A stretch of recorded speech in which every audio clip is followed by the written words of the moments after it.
have allowed Hong Kong to hand over criminal suspects to the mainland for trial and has sparked protests since early June, with hundreds of protests and some clashes with riot police. A new twist in the college admissions bribery scandal. Two parents charged in the scandal now claim the University of Southern California has a regular practice of considering donations before deciding which students to accept. Newly revealed school documents allegedly name certain students and their families potential to make big donations to the university.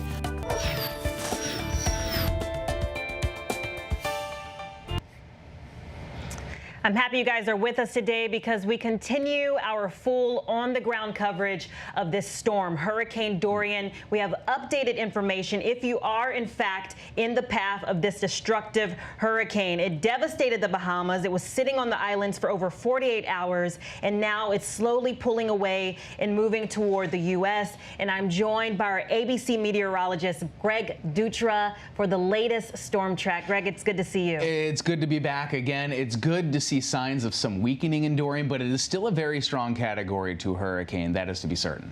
Yeah, you know, one thing that I thought was really surprising is the fact that, you know, when this storm first started, we were really concerned with Puerto Rico. We were, yeah. And then all of this damage out of nowhere to the Bahamas. To the Bahamas, yeah. That track, it shifted just a little bit off to the east. It kind of skirted around the eastern edge of Puerto Rico. Thankfully, you know, they're still, of course, recovering from some significant problems there from the last hurricane season. And now, well, we are seeing this as it moves out of the Grand Bahama and up along the southeastern coast of the U.S. And it still is presenting itself in a pretty good way on the satellite. I've seen some signs of weakening, but it's still a strong storm. It's in some warmer water. The convection in it is starting to deepen. Those thunderstorms are getting taller, and it will stay a category 2 storm as it rakes up the coast. And we are still concerned about a potential landfall. So let's look at the future cast of this track as it makes its way up the coast. Still going to see some tropical storm force winds in northern Florida. So you're not quite done yet, Florida, but you can breathe a huge sigh of relief that Dorian is not going to make it on shore,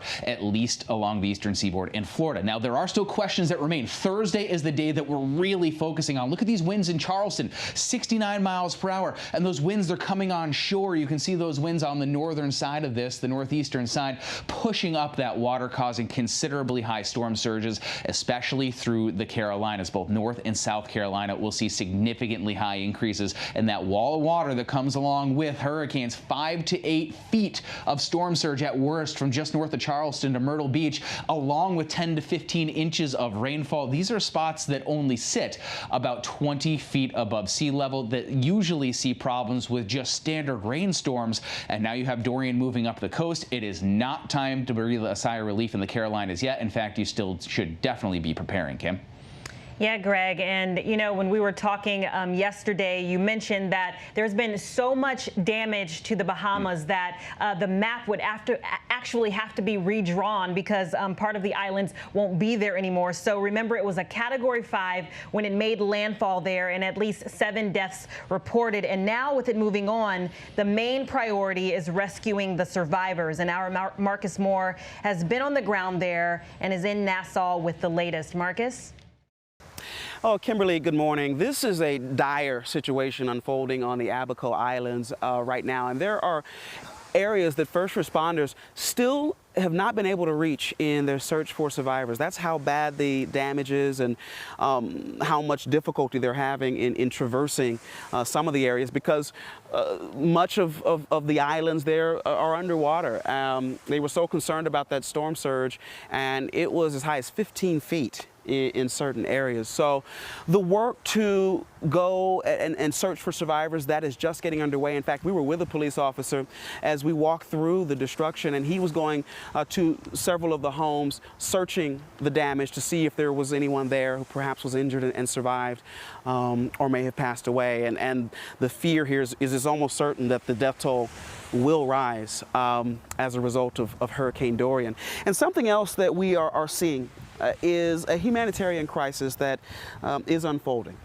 There are thousands of people on the Abaco Island that have nowhere to go. Their homes have been destroyed. And when we went to the medical clinic, it was an astonishing scene. There were hundreds of people filling the hallways on either side, lining those halls, men, women, and children, these families, just sitting there waiting to see what they will do next. And in the midst of all of that, a medical team is trying to treat the injured in another wing, but they said that it's been overrun by survivors. And so it gives you a sense of the dire nature of what's happening there. And we've also seen the Coast Guard flying or airlifting the most seriously injured patients to hospitals where they can receive treatment. And there's one image where we saw a guy who had a head injury. His head was bandaged, and he seemed dazed and just in shock by what he was seeing.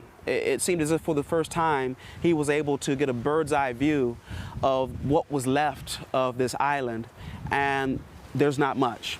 It is a terribly sad scene on the islands, and we have now seen firsthand how long of a road to recovery they will have there. Kimberly. Yeah, thank you, Marcus. Unbelievably devastating. And we want to bring you another part of the story because Marcus and his team, they interviewed a man from their hotel that was actually swept away in the floodwaters. So take a listen. And the water, you said, took you all the way to this? I mean, I just came like in a path because it's like a raging river. I just came from over there, like literally, like through all this debris. That's why I know it's scratched up. And I came through here, and I held onto that blue car, but I couldn't like hold onto it. That's how strong the water was. And all I could think about, if I get washed to sea, I was going to be in big trouble. So thank God I made it down by that couch right there. And came down, and somebody had a van right here. That's our van. With a back window down. And I said, praise the Lord. So I reached in, and it was unlocked. And I got in and sat in the back seat and drank somebody's water. I don't know whose water it was. It was probably my water or part of our crew. Yeah, and I've been sitting there for like the last 2 hours, waiting for someone to appear. And that's it. Oh, my goodness. Man, I'm glad to see you. I'm glad to see you. I didn't think it could happen to me, you know what I mean? Because you're in the denial a little bit. Like, oh, my house is strong. It's been through like 6, 7 hurricanes, and poof. Yeah, unbelievable, right? So as you can imagine, there is a desperate need for food and water on the island that cannot be stressed enough. And here's a list of organizations and websites you can go to that will have ways you can help donate to help the people of the Bahamas. And Greg, I just want to come back to you because, you know, when you were doing the forecast, you mentioned Category 2. Mm-hmm. That's what it's been downgraded to, but that is still dangerous. That still poses some threats. It is still a very powerful storm, yeah, and it's getting over a little bit of warm water, and that's going to help. It is running into a little bit of adversity compared to what we saw over Grand Bahama. I mean, the hurricane does not look the same. We'll pull up that satellite imagery again. You know, it had that perfectly symmetrical eye. It looked like a circle. Now it's a bit more ragged. There's some drier air working its way in. But look at the north side of that. You kind of see how the winds are spinning in towards shore. That is building that storm surge, that wall of water that'll bring up to 9 or even 10 feet of storm surge along with 10 inches of rainfall. This is far from over, and as this skirts very close to the coast, if not makes landfall, there are going to be significant issues. As Ginger says a lot, hurricane's not a point. It's a big, large area. It doesn't have to technically make landfall to have big impacts to the Carolinas. Absolutely. So I actually want to go to Serena Marshall, who's in New Smyrna Beach, Florida, so we can get the updates there. Serena, you've been locked in this location for the last 2 days. What has it been like for you? Kimberly, over the past couple of hours, the storm has really lightened up. Light rain, light winds. I've been standing out here since about 2 a.m. I can tell you around 2 and 3 a.m. that was not the case. We were really feeling those tropical storm force gusts that were quite intense at different times. But we got pretty lucky, too, with this, with Florida avoiding a direct hit. If you look behind me, it's right now in New Smyrna Beach. So this is the intercoastal waterway. The beach is just on the other side of that. Had Florida taken more of a direct hit, we were expecting serious storm surge during Michael. This water overflowed all the way over the road onto the other side. As you can see, with just high tide, the docks get covered. You can imagine how dangerous it would have been if Florida had been more in that storm's path. Kimberly? And Serena, you grew up near here. You know, does it seem like Floridians are coping with this one the way that they normally do? You know, because things might be back to business as usual pretty soon. Kimberly, I grew up about 20 minutes north of here near Daytona Beach. I can tell you, growing up, there was a different feeling around hurricanes. That feeling of throwing a hurricane party has kind of gone away in recent years as we've seen these hurricanes intensify. Remember, this is the 4th Category 5 this region has seen in just the past 3 or 4 years. And because of that, they see the destruction. They know how powerful these 5s and 4s can be. Even as they were saying, the Hurricane Category 2s can really have an immense impact, and they're taking them seriously. So many families evacuating into the interior of the state towards Orlando. They are more than anything right now breathing a sigh of relief that this was not worse. They're seeing the photos and the pictures coming out of the Bahamas. They recognize just how devastating it can be. And right now, I think everyone is holding their breath, crossing their fingers for our neighbors to the north in Georgia, South, and North Carolina. Thank you. Serena Marshall right there in New Smyrna Beach, Florida. Thank you for the updates. And Greg, before we move on to the Carolinas, is there a chance that it could make another turn and not hit the Carolinas at all? Is that a possibility? It's a possibility. It's starting to get outside of the realm of possibilities. Now, landfall, no, I don't think that there's it's out of the realm that it makes a turn and doesn't make landfall technically. It's still tracking off of the coast. But even if it goes to the far eastern side of the cone, it's still going to cause some effects. Granted, that'll drop the storm surge and everything here, but look how close that track is. Now, again, even if it takes a hard right turn, you're still at least going to see some significant rainfall. And if not, I would say best case scenario, 2-4 feet of storm surge. Worst case scenario, you're starting to talk about 10-12 feet of storm All right, surge. so we're talking about the Carolinas, and I want to go to Steve Osunsami, who is down in Charleston to get the latest. Steve, if you're with us, I just want to know how people are preparing where you are. Well, there are people who are sandbagging today. You can see at some of the businesses there are big blocks of wood that people have put on their windows. You know, authorities issued a mandatory evacuation order for all of where I'm standing right now, which is downtown Charleston, and for some of the surrounding communities. But so many people didn't listen to those warnings and decided to stay and ride out the storm in their own home. Part of the reason why that's happening is because for the past 3 to 4 years, there have been at least 2 evacuations, and both times people left for days and felt that there wasn't really that much damage. And so there are a lot of people who are staying, who are choosing to stay in town. Authorities are warning people to stay off the streets. We're just starting to see a little bit of rain right now. There was a heavy band of rain that passed through earlier. We are warning everyone who is here about the potential for flooding in Charleston and the surrounding areas. They don't call this the low country for nothing. This area will flood. It floods in a regular rain, as you guys were just discussing just a few minutes ago. The storm surge that we're talking about, even on the low end, will bring flooding to Charleston. Authorities warned residents who have stayed here that last year, during last year's hurricane, the big hurricane, which was somewhat of a non-event, they still had to rescue 40 people from their flooded vehicles, and they're trying not at all to have a repeat of that, but expect that that number could be greater because there are so many more people who refuse to leave this time.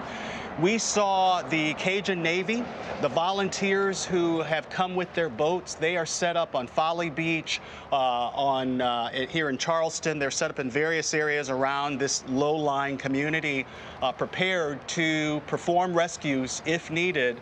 We just saw some firefighters who just walked past us. There's a fire station just down the road here.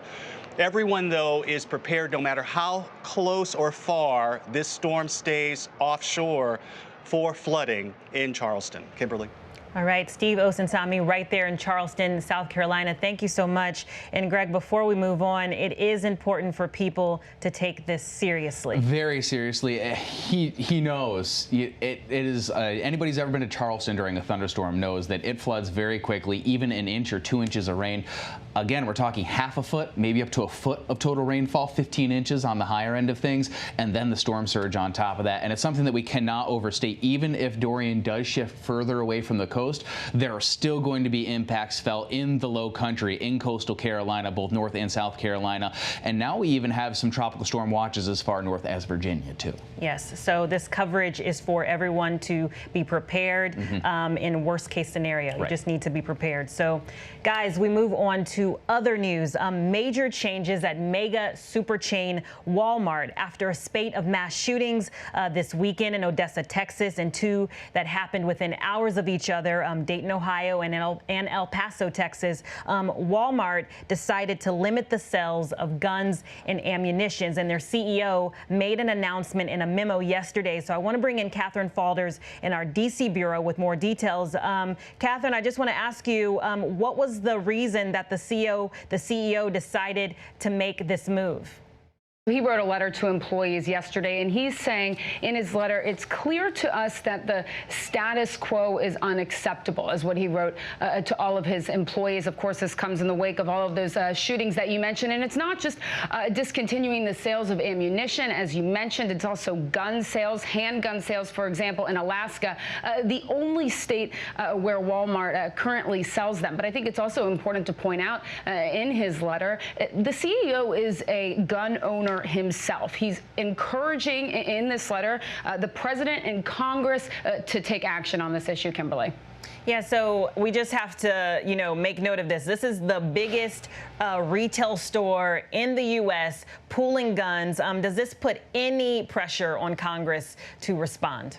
Yeah, it's a significant move, and I think it has put some pressure on Congress. You've seen some Democrats obviously come out in support of his statement, of his letter to employees, and I think that's coupled with the fact that Democrats also are encouraging Republicans in the White House to act on this legislation. As you know, Republicans aren't particularly happy with the move, and neither is the NRA, but in the wake of these shootings that have all happened, by the way, while Congress has been on a 5 to 6 week recess, is surely putting pressure on them when they come back next week to do something about this. So obviously a controversial move to some. The NRA put out a statement, I believe. Yeah, they did. They're saying it's, quote, shameful to see Walmart succumb to pressure of anti-gun elites. Clearly not happy about the move. And also keep in mind that the president of the NRA over the course of this recess with Congress and in the wake of these shootings has also been having multiple conversations with the president as the administration and as Congress decides what next steps to take here. All right, Catherine Falders right there in our D.C. bureau. Thank you so much for the updates. And we move to that incredible tragedy in Southern California. A recreational scuba diving trip turned deadly when the boat caught fire. So I want to bring in Will Carr, who's on the ground with the latest details. Will, what do we know about the search and rescue mission so far?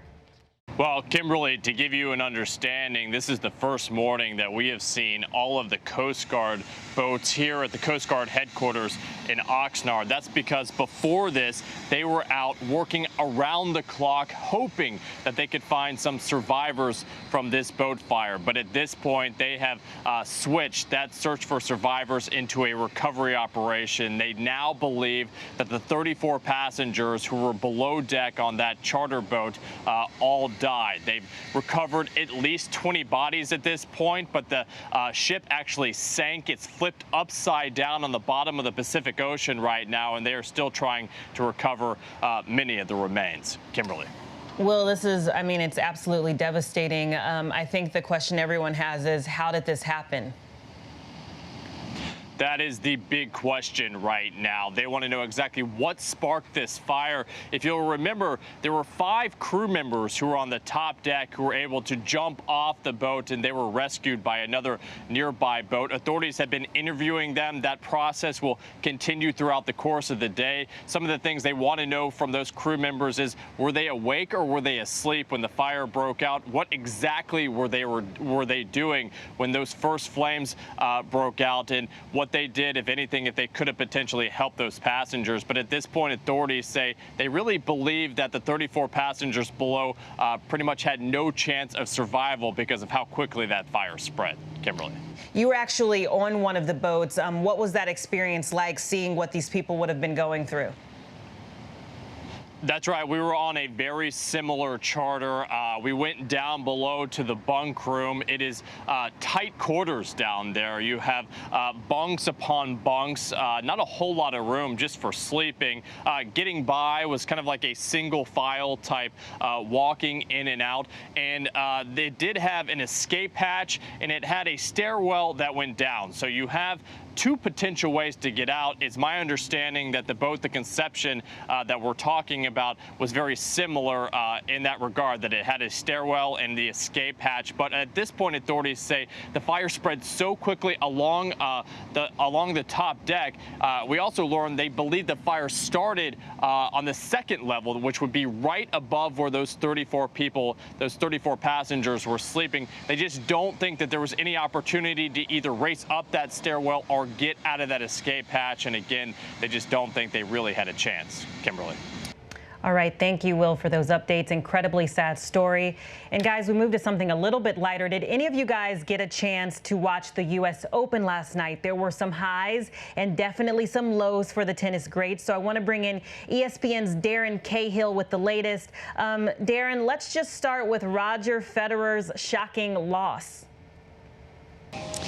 Yeah, it was surprising because he had such a great head-to-head record against Grigor, 7-0 going into this one. But it was a different Grigor Dimitrov than what Federer has seen previously. A more aggressive Grigor, held tight to the baseline. He hit his backhand as hard as I've ever seen him.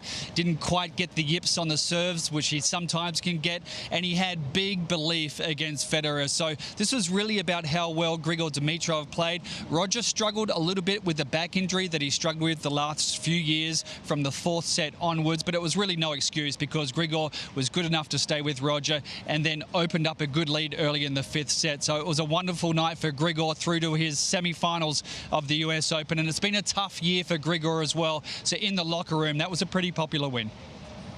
Yeah, and so then let's just move to Serena, who in the complete opposite way completely crushed her opponent in 44 minutes total. What do we think of that? Yeah, she took on Wang Xiang, who last year, this time to the end of the year, was maybe the best performing WTA player. So she's an incredibly good player, top 20 in the world. And Serena made it look average yesterday. It was an amazing performance by Serena. It's been kind of that way since the opening round when she played Sharapova in the first round. And she's continued to get better as the tournament has come along. You would expect she would get to the final, but there's still some really good players in her section. She's up against Svitolina next. Svitolina's been top 5 for the last 3 or 4 years, so that will be a tough one. But the good thing for Serena is if she does make it through to the final, no one left in the draw has ever even been to a major final. So psychologically, she'll have a big advantage there. If she plays her best tennis, very difficult to pick against Serena, and she's playing her best tennis at the moment.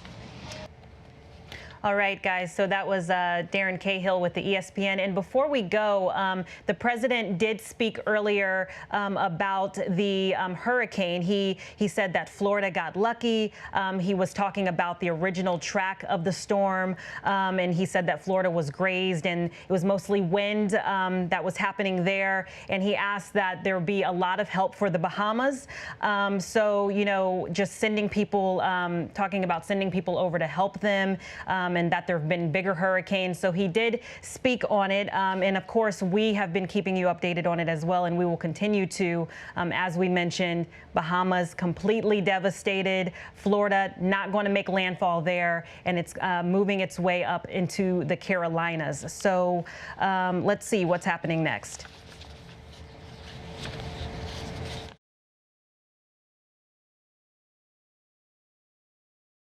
The latest.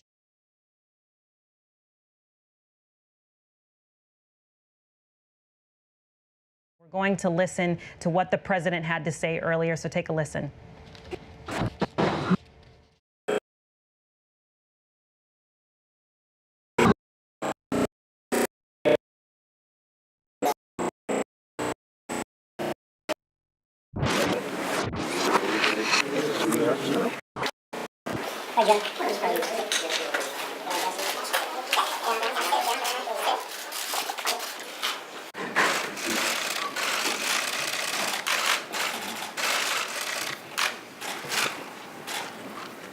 We thought we'd knew.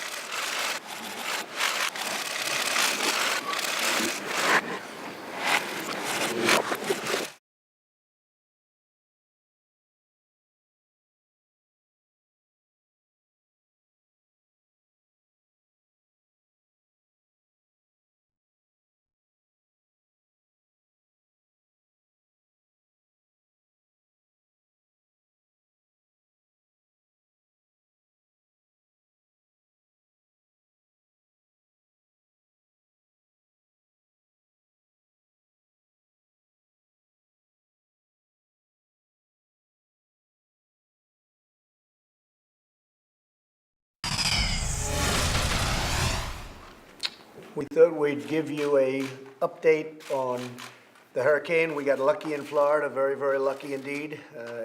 We had actually, our original chart was that it was going to be hitting Florida directly. Maybe I could just see that, Kevin. It was going to be hitting directly, and that would have affected a lot of other states. But that was the original chart, and you see it was going to hit not only Florida but Georgia. It could have was going toward the Gulf. That was what was originally projected, and it took a right turn. And ultimately, hopefully, we're going to be lucky. It depends on what happens with South Carolina and North Carolina. But it's heading up the coast, and Florida was grazed, mostly wind, and we're going to have a report on that. We have been sending through the United States Coast Guard, who have been incredible. They're on the Bahamas right now, and they're helping with the Bahamas. The Bahamas was a big section of the Bahamas was hit like a few people have seen before. But we're helping in a humanitarian way. We've been asked to help by the government of the Bahamas. And we have numerous helicopters, and we're sending some people to give them a hand, and they need a big hand. What's going on over there is incredible. Few people have seen anything like that. Although I must tell you, over the years, there have been some hurricanes that were bigger and stronger and more powerful that hit us very hard also. But I just maybe like to start, Kevin, if you could just say a few words about where we are, and then I'll ask the Admiral to talk a little bit about what you're doing in the Bahamas, and then we'll get back to South Carolina, North Carolina, and what we expect. Okay? Thank you, Kevin. Yes, sir, Mr. President. We have Acting Administrator Pete Gaynor from FEMA on the line as well. He's been in Florida yesterday. He's in Georgia right now, headed up to South Carolina, touching base with the emergency managers in all of the states that are on the path of Dorian. Obviously, the hurricane remains a Category 2, a very powerful, very large storm. We are worried about significant impacts to South Carolina from Charleston to Wilmington, as well as the Outer Banks, and it's that triple threat of potentially hurricane force winds, certainly tropical storm force, as well as a storm surge, 4 to 7 feet, and then a significant rain event up to 10 inches or more in parts of the Carolinas. So we've been very well prepared, coordinated fully with the states, a lot of pre-deployed assets ready to come in and fully respond after the storm hits. We're also repositioning some of the assets that were further south in central Florida.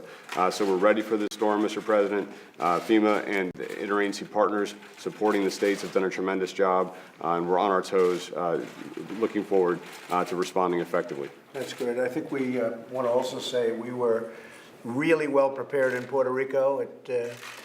We got lucky in Puerto Rico where it missed it by quite a bit, actually. But we were ready just in case, and tremendous supplies, people, a lot of things going on in Puerto Rico. And they were very happy, and it worked out very well at the optimum because they didn't get hit. But it took a different path, and it hit the Bahamas very hard.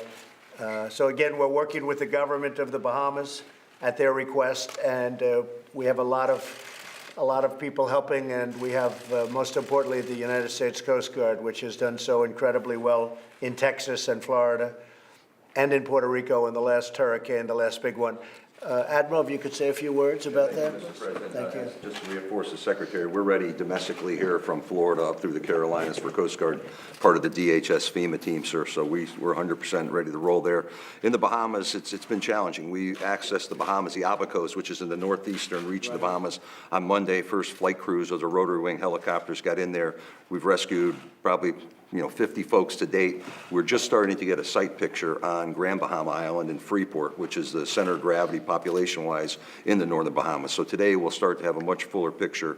That's the region where Dorian sat for almost 36, 48 hours and just pounded the region. Right. So we suspect the impacts to be severe, sir. We're rendering, life-saving support here, humanitarian assistance. We're working with the USAID and the Office of Foreign Disaster Assistance, who's the lead agency here, on providing, urgent SAR support. Our CBP Air Marine counterparts are there with helicopters, and we'll see where this evolves to in the next 24 hours and what type of additional support, possibly from DOD, may be warranted, sir. Good. Will you be using some of the supplies from Florida and even from Puerto Rico, where to areas that will definitely get hit? If you look at North Carolina, South Carolina, Georgia, So OFDIS, or the Office of Foreign Disaster Assistance under AID, has a warehouse in South Florida, so we're working on an air bridge of supplies into the Bahamas, a maritime bridge aboard Coast Guard cutters. What's challenging right now, sir, because we haven't got into Freeport, Grand Bahamas, and there's no open airports there. The airports are underwater. Those airports that are accessible are not accessible from roads, so most of the stuff's going to come in rotary wing. AID has got to get, sort of a network in place to start distributing supplies, sir. So we're working diligently with our partners on that and trying to bring some relief to the Bahamas, sir. And I guess the other problem is we don't know how hard South Carolina, North Carolina, Georgia, to an extent, could be to a big extent. We don't know yet. We don't know where the hurricane's turning, I guess. Admiral, would you like to say something about that? Certainly, Mr. President. Secretary McAleenan discussed the major risks, the storm surge, the heavy rainfall, and tropical storm, the hurricane force winds. The other aspects of this storm that make it particularly troublesome are the duration of it. It's going to be yet another 2 days before it would clear the North Carolina coast on its current track. There is a potential for landfall, but even without landfall, the heavy rain that's going to impact South Carolina, North Carolina, is coming right on top of areas that were damaged in Hurricanes Matthew in 2016 and Hurricane Florence in 2018. So FEMA is well prepared for what they're calling response on top of recovery. These are communities, families who have already been affected by previous hurricane seasons. It's pretty amazing. This is the original path that we thought, and everybody thought that this was about a 95% probability. And it turned out to be not that path. It turned out to be a path going up the coast. And we'll see where that happens now. There's even a chance that it could start going further right. That could happen. That would really be luck. But we certainly got lucky in Florida. Now if we can get lucky in Georgia, and if you look at South Carolina, North Carolina, but it could even extend beyond that. So we're talking about Virginia. Hard to believe. So we'll see what happens. But it's a very erratic, a very slow, very powerful hurricane. It's built up tremendous water and water supply. Like few have seen, Texas had something similar where the water was tremendous. The water dump was tremendous, and we have that here. But again, it looks like Florida is going to be in fantastic shape by comparison to what we thought. We thought it was going to be a direct hit. We were thinking in terms of Andrew, Hurricane Andrew from many years ago, where it went right through the middle of Miami, and that was a disaster. And so we're very happy about, so far, Florida. And we'll see how it comes with respect to other states, but it's starting to move up along the coast. It's a little bit further away, I think, than we would have projected right now, but it can rapidly turn left or west, and we hope that doesn't happen. But we're very well prepared. Everybody's been incredible. I have actually Peter Gaynor is on the phone listening to what we're saying. Peter, do you have anything you'd like to add? Yes, sir. Sorry I couldn't be there with you today. More than 2 weeks ago, we started planning for this storm. Our guidance was big storm, big response, and we are ready to go today. And really, this is a whole of government effort. Federal resources are positioned throughout many states, and we're ready to respond to any response from multiple states or a single event. And again, we follow the storm up the coast. We'll continue to do that until Dorian is not a threat. Just to give you a quick overview of some of the resources that are in the field right now, 4,000 federal responders are deployed, and that does not include the 6,000 National Guardsmen that have been mobilized. We also have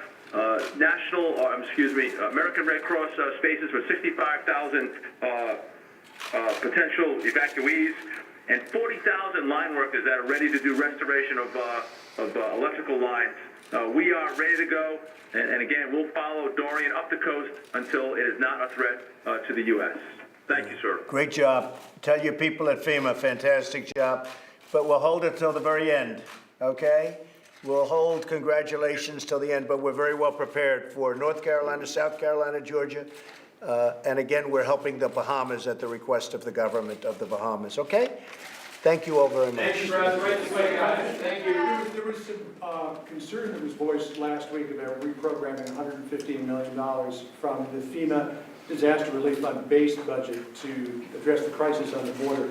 Are you still comfortable with that? Is there still? Oh, yeah. Well, first of all, we're using much less here than we anticipated. We thought this was going to be originally, this was going to be a direct hit into Miami, and we would have been satisfied anyway. No, we need help on the border. The numbers are really good. I want to thank again the country of Mexico. They have 25,000 soldiers right now protecting our border, and they've done a fantastic job. So we appreciate that very much. Mexico has never helped us on the border, and they are now 25,000 soldiers. And you may want to talk about the numbers are down in half, I guess. Yes, Kevin, sir. you want to mention that? Yeah, we're compiling the August numbers now. We'll be releasing those early next week. But we're looking at a reduction of over 50% from May to today. Continued partnership with Mexico. I just got back, Mr. President, from El Salvador last week, where we signed a new agreement to continue to work together on irregular migration. So we're getting a lot of partnership from the countries in the region with your leadership, and again, applying those resources at the border to enhance our security. And the wall is being built. It's going up rapidly. It's, I guess most of you have been able to see it. We're building very large sections of wall. I guess a big factor was we just won the big Supreme Court case, as you know. And we have, we're building in different sections. We're building different sections simultaneously. And we think by the end of next year, which will be sometime right after the election, actually, but we think we're going to have close to 500 miles of wall, which will be complete. That'll be what we wanted to do, is about 500 miles. That will take care of all of the areas that we wanted, including some of the marginal areas that we didn't necessarily need, but if we could have gotten it done. We were looking to do about a 500-mile stretch. We should have it almost complete, if not complete, by the end of next year. So we look forward to that. You have consulted with members of Congress about reprogramming $3.6 Yes, we have. billion. Can we ask what you told those members of Congress? Well, I didn't tell anything. Secretary of Defense spoke with members of Congress and explained it to them, and I think he felt very good about it. He feels it's a national security problem. I do too. It is when you have thousands of people trying to rush our country. I think that's national security. When you have drugs pouring into our country, I view that as national security. And he had very good conversations with various members of Congress. Sir, if this storm stays on track, going to Georgia and the Carolinas, it will hit farmland. Many farmers are already having problems there. What do you have in place to help them if there is devastation? Good question. We're very well prepared for that. Last time, if you remember, when it hit Mexico Beach, we wiped out a large farm areas in not only Florida, but in Alabama and in Georgia. And what we did is we were able to help the farmers a lot. As you know, we sent aid to the farmers. They lost their crops. They lost, some cases, they lost almost everything. We were able to help them get them back on their feet. We'll be doing the same thing now. You will have probably some hit on farms up along the coast, and we're going to be able to go in with Secretary of Agriculture. We have a lot of money because of the tariffs we've taken in. We've taken in many billions of dollars of tariffs from China, and we will have a lot of money to be helping our farmers along the coast if they get hit. They may not get hit. There's a real chance that this could veer out the other way, but there's also a chance that it goes straight or it goes left. If it goes left, that's an even different subject, but our farmers will be helped. We're going to help our farmers. How much are you talking about, sir? You say you have a lot of money. Well, it depends. It depends what you're talking about. Depends who's hit, which state is hit. Right now, we don't know. We can predict the path, but so far the predicting has been very tough with this particular hurricane. But we have a lot of, we've taken in tens of billions of dollars in tariffs from China. Prices have not gone up, or they've gone up very little. China's paid for most of that, and I say paid for all of it. China's now had the worst year that they've had in 57 years. This is the worst year they've had in 57 years. And they want to make a deal. We'll see what happens. But in the meantime, we're taking a lot of money. We haven't taken 10 cents in from China. If you look back over the years, it's been the other way around. They've taken from us. We never take from them. Now we're taking from them. So we'll see what happens. But we have a lot of money to help our farmers. Last year, I gave the farmers $16 billion out of tariffs. The year before that, because they were targeted by China. The year before that, I gave our farmers $12 billion. And the way we figured that, I said, how badly have our farmers been hit by targeting from China? And I was told they were hit to the tune of $16 billion. And I made up that $16 dollar for dollar to the farmers. So the farmers are extremely happy. And they also know, and they're warriors, they also know we have to do this with China. We can't let this go on. They were taking out $500 billion a year out of this country, including intellectual property theft, which was rampant. So our farmers will be helped. Nobody that we've done more for than our farmers. And they understand you have to win the war with, this is a trade war, trade battle, you can call it anything you want. And this should have been done by presidents before me, and not just President Obama. This should have been done by President Bush and President Clinton. This should have been done a long time ago. China's been absolutely, the World Trade Organization's been a disaster for the United States. China has taken advantage of it and us, and that's not happening anymore. But the farmers have been taken care of. $16 billion and $12 billion each year, okay? Thank you. Huawei is accusing the United States of trying to infiltrate its companies. Who is? Who? Huawei. Do you have any comment on that? No, it's a national security concern. Huawei is a big concern of our military, of our intelligence agencies, and we are not doing business with Huawei. It'll stop almost completely in a very short period of time. And we'll see what happens with respect to China, but Huawei has been not a player that we want to discuss, we want to talk about right now. We're not going to be doing business with Huawei. We're going to do our own business. You know, the old-fashioned way, we'll do it right from within the United States, which is what I've been saying for a long time. And by the way, speaking of tariffs, there are no tariffs if you want to build or make these products in the United States. There are no tariffs whatsoever. And people are coming back now to the United States in large numbers. Senator Daines and Senator Perdue just returned from a visit to China where they met with the Vice Premier, Liu He. Did you approve that meeting, and was it helpful? I approved it, and my people approved it. China asked for the meeting. They have a lot of respect for Senator Daines and for Senator Perdue, so do I. They're friends of mine, and they're great senators doing a fantastic job. I knew about the meeting. I approved of the meeting, and all they did is say that we really have bipartisan support. If you look at it, and the support is very serious, that we're not playing games. And that was the message that was given by Senator Perdue and Senator Daines. And it was given very strongly. They absolutely had my permission. And they also spoke to Ambassador Lighthizer and Secretary Mnuchin about the trip before they went there. Was it helpful? Well, they told me the attitude of China, and I think basically they said that China would like to do something. I know they'd like to do something. Look, they're having their worst year in many, many decades, as I said. They're having a supply chain that's being absolutely fractured and broken, which is very bad for them. They've lost 3 million jobs, and the jobs are moving to Vietnam and other places, including the United States, by the way. Some people are just making the product here, but they're moving all over Asia and some here. And, if I were China, I'd want to make a deal.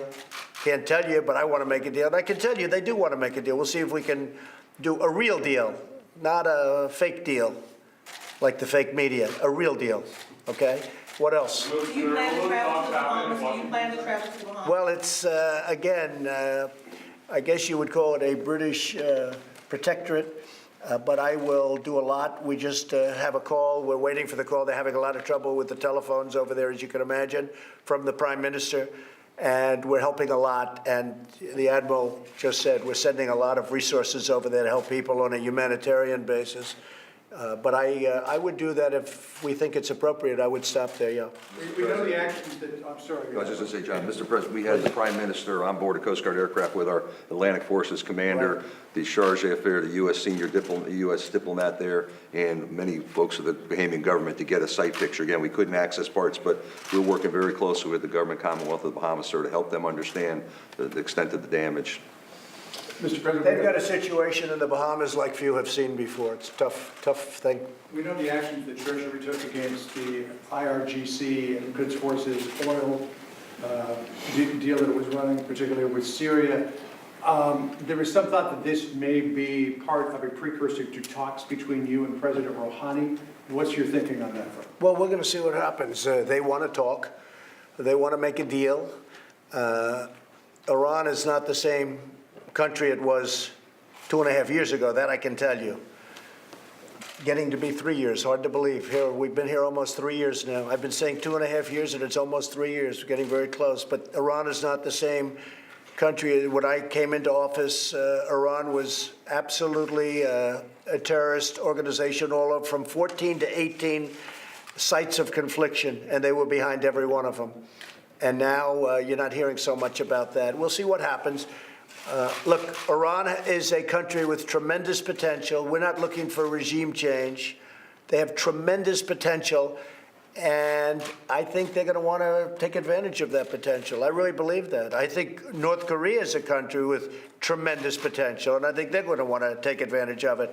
So we'll see what happens. But Iran has tremendous potential, and I can't imagine they're going to want to go through what they're going to have to go through if they want to do it the hard way. So we'll see what happens. You, Rouhani, and Macron will all be at the General Assembly in New York later this month. Could a meeting potentially happen? Well, I don't know. I mean, I very much appreciate President Macron, his involvement, but we're not dealing through President Macron. People are dealing with us directly. We don't have to go through another country.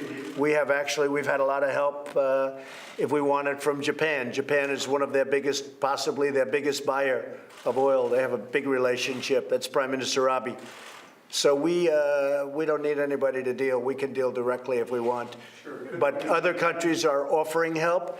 They'd like to see it straightened out.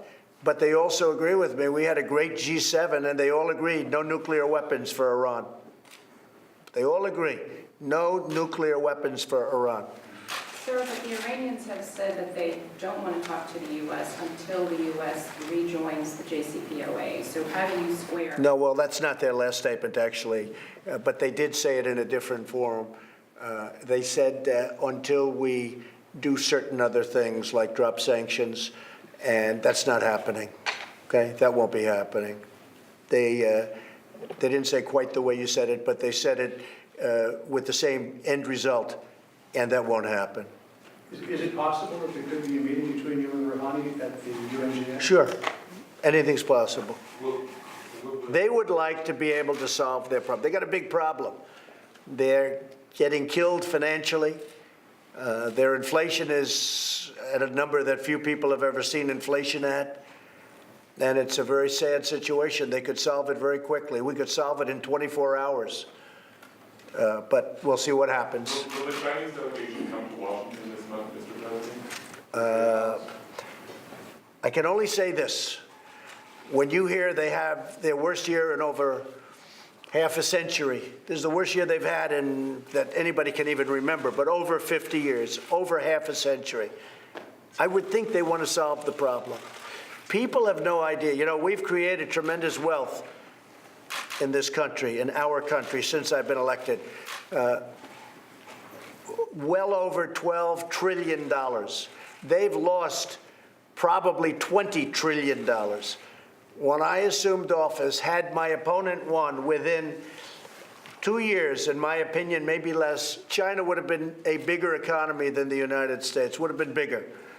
Now we're so far ahead of them, it'll take them years to catch, and if we always have competent people sitting here, they'll never be able to catch us.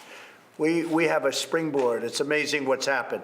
And let me tell you, if I wanted to do nothing with China, my stock market, our stock market would be 10,000 points higher than it is right now. But somebody had to do this. To me, this is much more important than the economy. Somebody had to do this.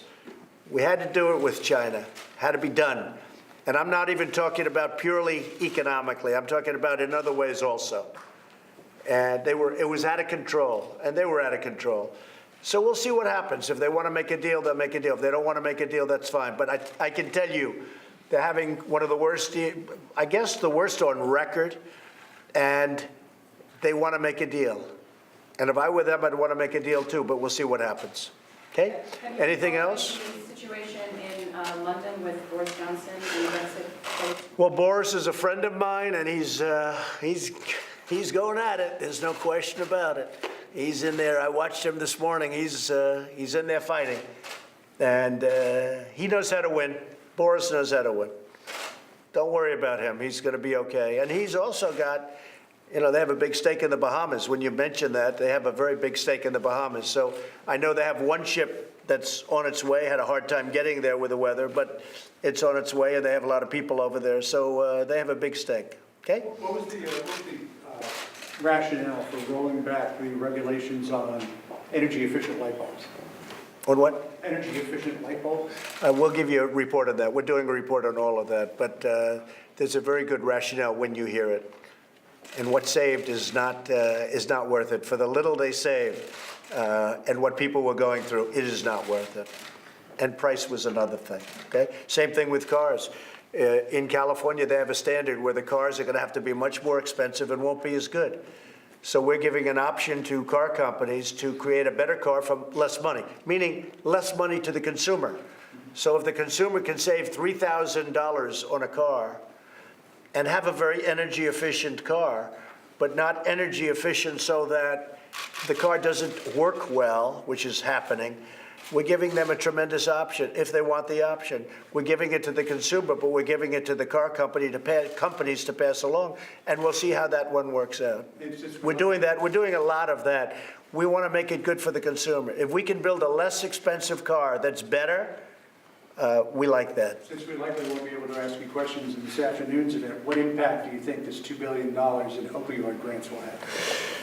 So we've done a great job with drugs generally, but it's a tremendous worldwide problem. But we've done a very good job with opioids and getting fewer people to use them and prescribe them. And we're about 17% down from a little more than a year ago. That's a big number when you think 17%, but we're about 17% down.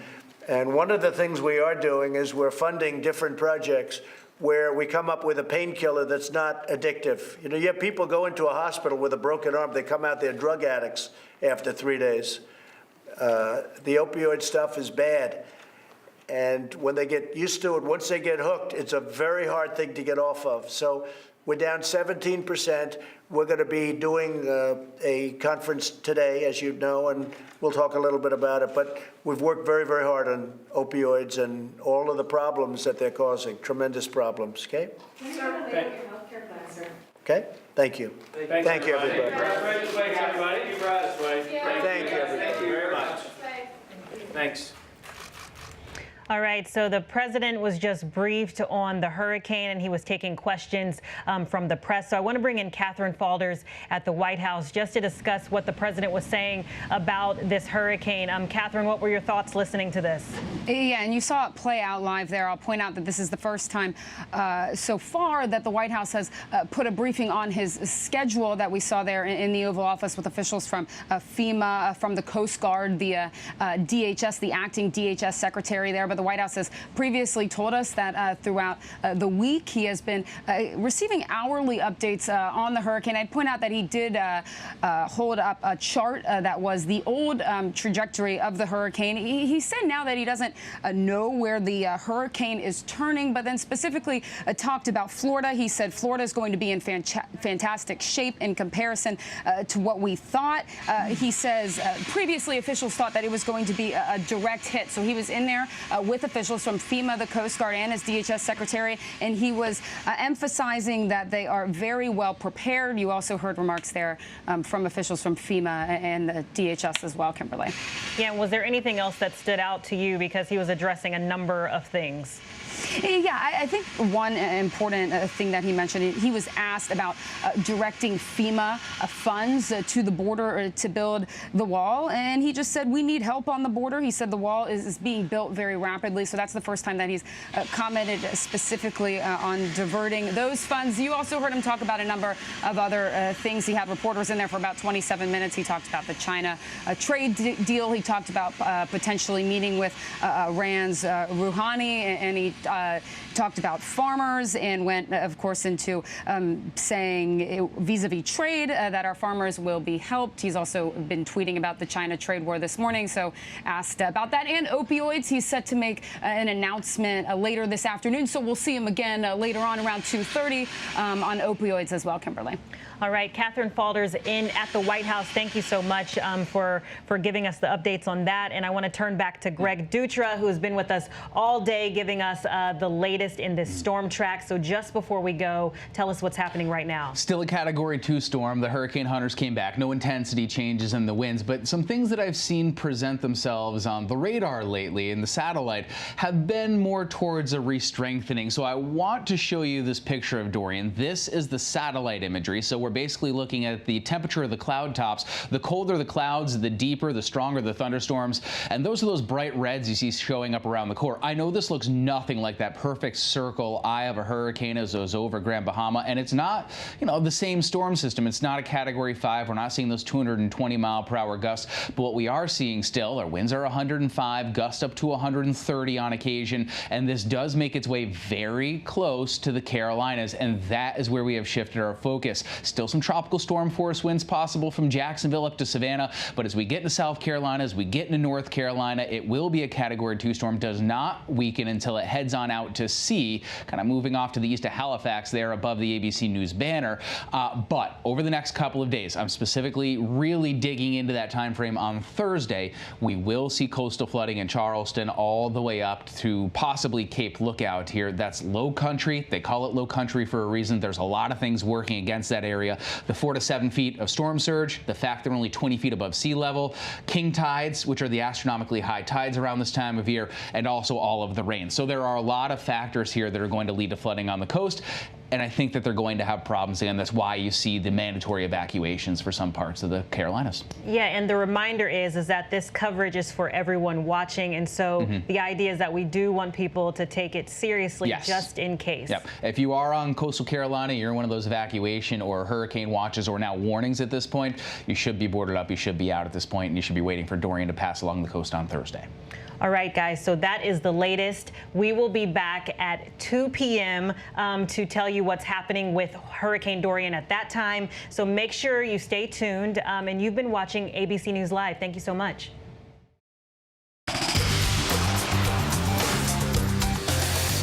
ABC News, straightforward. In times like these, the news-making events happen here. ABC News. President Trump meeting face-to-face with one of the world's most brutal dictators, Kim Jong-un. The president. You trust him? I do trust him, yeah. I think he trusts me, and I trust him. Ivanka Trump. I have to ask you about your emails. Your father had taken Hillary Clinton to task for this. There just is no equivalency. So the idea of lock her up doesn't apply to you? No. Comey. How strange is it for you to sit here and compare the president to a mob boss? Very strange. Michelle Obama. What do you wish you could tell your pre-White House self? Whew. Melania Trump. Do you think there's still people there that he can't trust? Yes. Still working now? Yes. Michael Cohen. So he's still lying? Yes. It's a big statement. And now, in a year with so much on the line, we're right there. Good evening tonight from Washington, a very busy news night. America's #1 news source, ABC News, straightforward.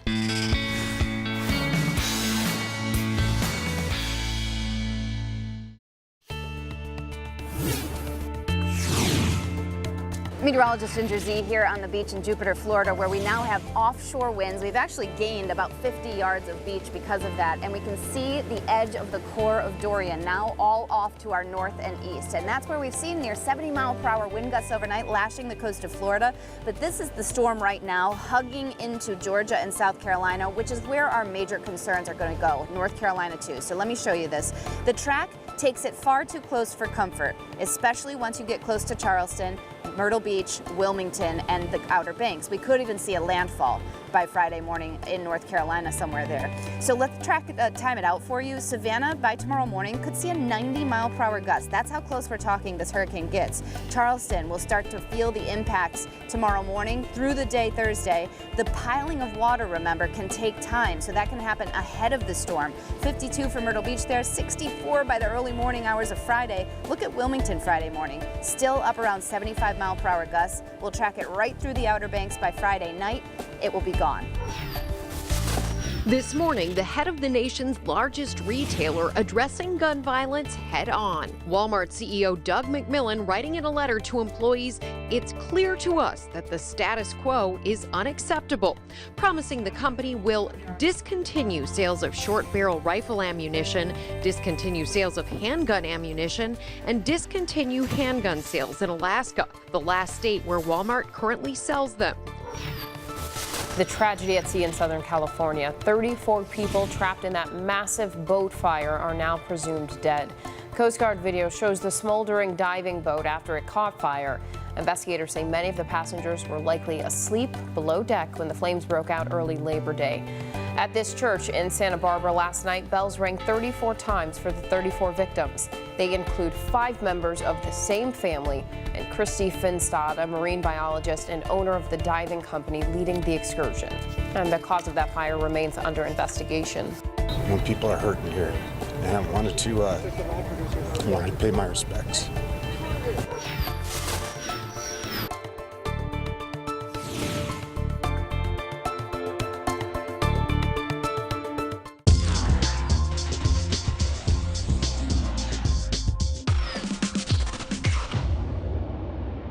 Like literally the cabinet started falling in.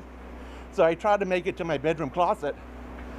And I was in my bedroom closet for like 3 hours. But then the waves were so bad and furniture getting beat apart. I said I better get my ass, as it started calming down a little bit, I said I better get maybe somewhere. So I was aiming for that 2-story building, but the water was so strong, just pushed me right by it. I mean, I was swimming hard as I could, and I could not even go, change my direction one little bit. Incredible. So the waves were crashing into your house? Oh, the back. I had my shutters up. Something I believe hit the back, like my bedroom. And when that went, all of a sudden the water just went whoosh. Because there was water outside. But I mean, that's when the water really came in. And then, and so what did you do then? Once that water came rushing in, well, I grabbed my passports, which I have no idea where they are now, my driver's license and medication, and I put them up in the highest cabinet in the kitchen, which ended up falling in the water anyway. And I got on top of the kitchen counter and just watched my whole house come apart. And after it got so bad, I made it to my bedroom closet. I don't even know how I did that, because the furniture was just banging into me, bang. And made it there. That's been there about 3 hours. And then I decided I got to get out of here. So you decided, you said you couldn't stay there? No, because the closets were starting to come apart. And the water, you said, took you all the way to this? I mean, I just came in a path, because it's like a raging river. I just came from over there, literally, through all this debris. That's why I know it's scratched up. And I came through here, and I held onto that blue car, but I couldn't hold onto it. That's how strong the water was. And all I could think about, if I get washed to sea, I was going to be in big trouble. So thank God I made it down by that couch right there, and came down, and somebody had a van right here. That's our van. With a back window down. And I said, praise the Lord. So I reached in, and it was unlocked. And I got in and sat in the back seat and drank somebody's water. I don't know whose water it was. It was probably my water or part of our crew. Yeah, and I've been sitting there for the last 2 hours, waiting for someone to appear. And that's it. Oh my goodness. Man, I'm glad to see you. I'm glad to see you. I don't think it could happen to me, you know what I mean? Because you're in the denial a little bit. Oh, my house is strong. It's been through 6-7 hurricanes, and poof, and then it happens. Did at any point in your mind, did it cross your mind that I'll finish? Oh yeah, a couple times. Yeah. Especially when I got tied up in those, the things right there. I mean, because they're like fingers, and you're trying to figure out, and the water's rushing, and I'm trying to pull to find a way through. I was just stuck. And then finally I got through, and that's when I made it to that blue car. And did you decide to come out once the winds had calmed down? Is that? Yeah. It seemed. When I yelled at yeah. I'm sitting in the van and I yelled. So our photographer producer yelled at you. Yeah, because I was waiting to see anybody, But when I left my house, it calmed down a little bit, and I said, I better get out of here. And when you look around, what goes through your mind? Work, a lot of work. Because I don't think anybody did not get damaged in this. This is incredible. And so you see there what the residents are up against, and there are still areas that first responders have yet to reach because of all of the destruction, and we have seen firsthand just how long of a road they have ahead to recovery. I'm Marcus Moore in Nassau, and you're with ABC News Live.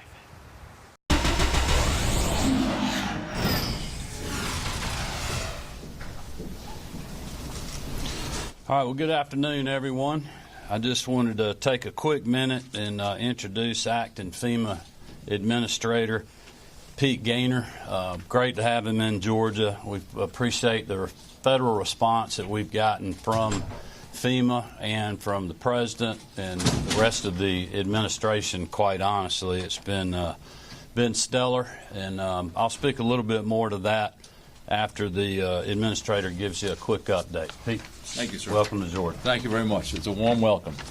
Thanks to the governor's team for the great work to get Georgia ready for whatever Hurricane Dorian brings. I know it's been a slow mover. I think at FEMA we're counting day 12 and still have some days in front of us. This response, not only in Georgia but across Florida, South Carolina, North Carolina, and probably into Virginia, is a whole-of-government response. Storms like this are locally executed, state-managed, and federally supported.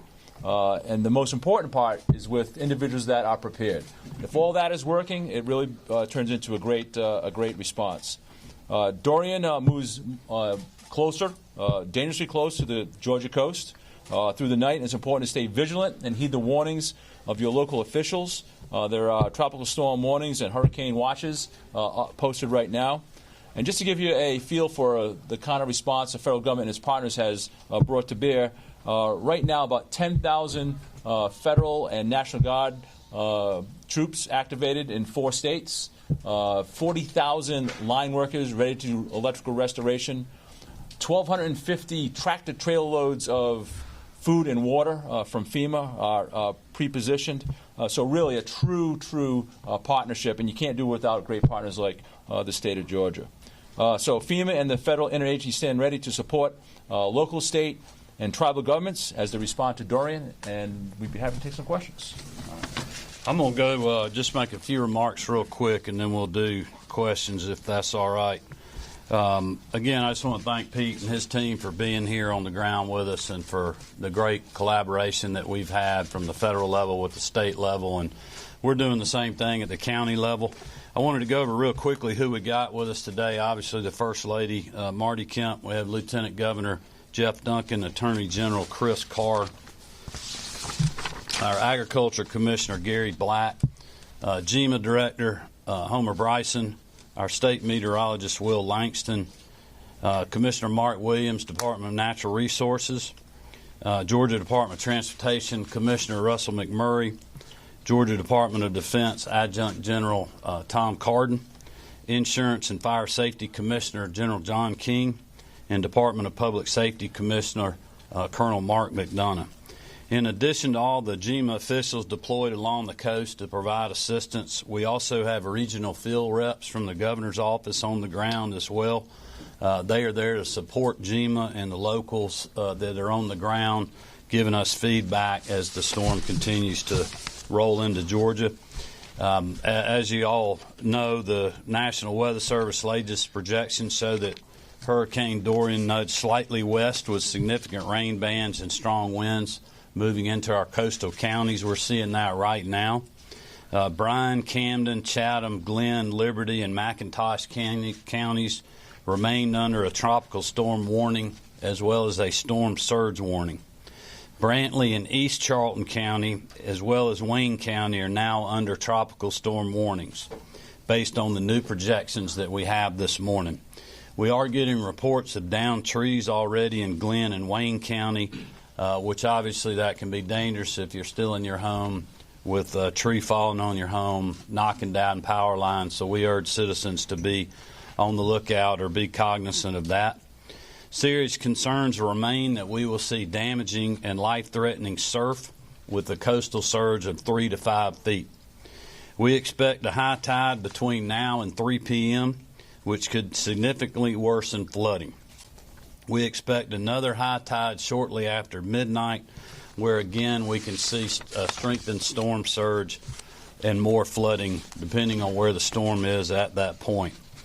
These tides are prime opportunities not only for flooding but serious ground level flooding, which we will continue to monitor early into Thursday morning. Wanted to speak a little bit about traffic.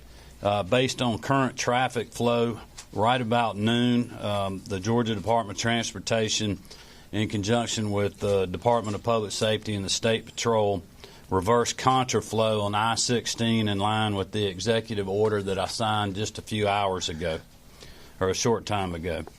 This reversal will allow emergency management officials to prepare for transport of critical life-sustaining resources. To be clear, 6 coastal counties east of I-95 remain under mandatory evacuation orders. If you have not gotten out, if you have time, you should do so now. Evacuees will not be allowed to return home until the storm has passed and local officials authorize their return. We have found that this local control is the quickest way to get folks back to their home, and we will be doing that as soon as possible. Very early this morning, I issued another executive order expanding the state of emergency declaration to 9 additional counties because of the tropical storm issues that we have. Currently, we now have 21 counties that are under the state of the emergency, and we have those if anyone needs them.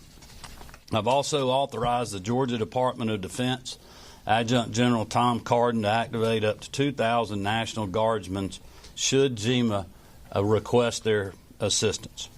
And before I turn it over to GEMA Director Homer Bryson for a quick update, I want you to know that after this briefing, several of the state officials that are standing behind me are available for one-on-one interviews if you have follow-up questions that we can't answer for you here.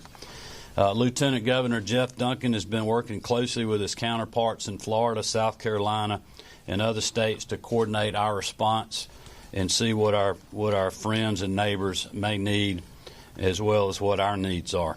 Attorney General Chris Carr can explain ongoing enforcement efforts to stop price gouging, and he's also been collaborating with Secretary of State Brad Raffensperger to combat charity scams for those that want to help after the storm moves through, which sadly is a very common occurrence in today's world in the wake of a natural disaster. So we urge Georgians to be on the lookout for that. Agriculture Commissioner Gary Black has been working tirelessly to ensure adequate fuel supplies in the coastal region, also dealing with animal safety, and certainly he will be dealing with food safety issues post-storm depending on the power issues down on the coast. As you've heard in other briefings, Insurance and Fire Safety Commissioner John King has been working with his team to establish claim villages to help Georgians file with their insurance company after the storm.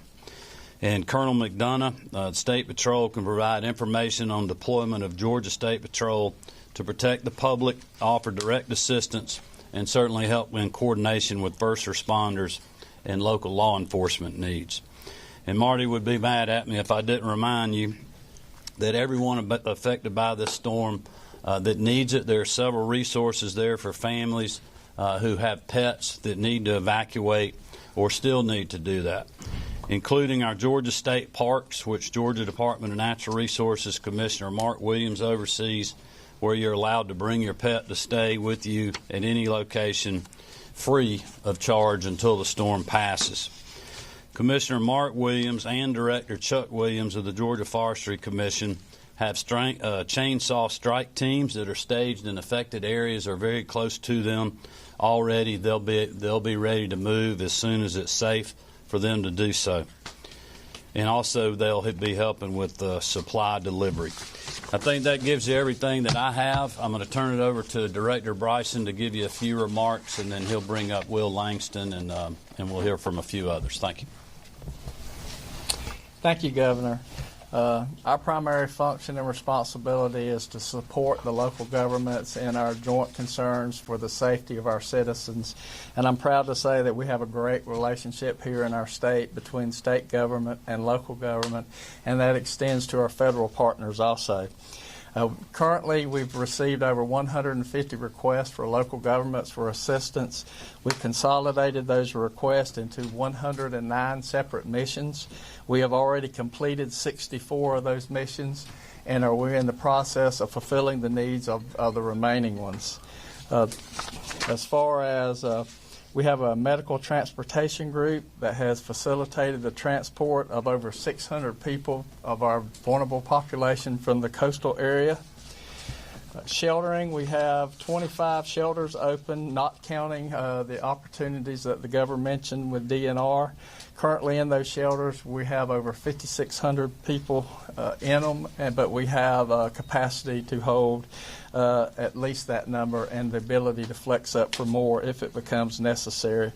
And with the theme with the First Lady, with animal shelters, they're reporting that we're housing 93 dogs, 37 cats, and 300 horses.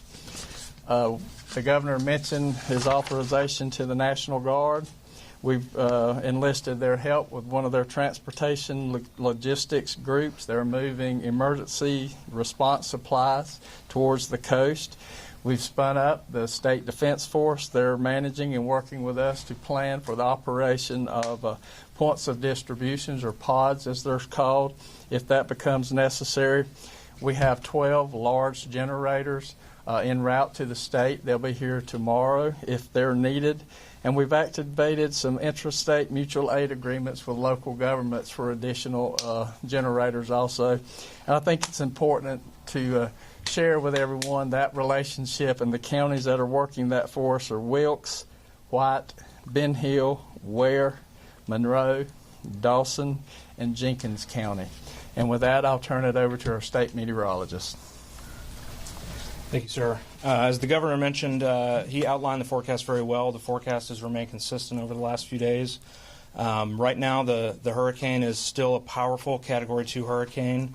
It is just off the coast of Florida, moving really parallel to the coast, up the Georgia coast.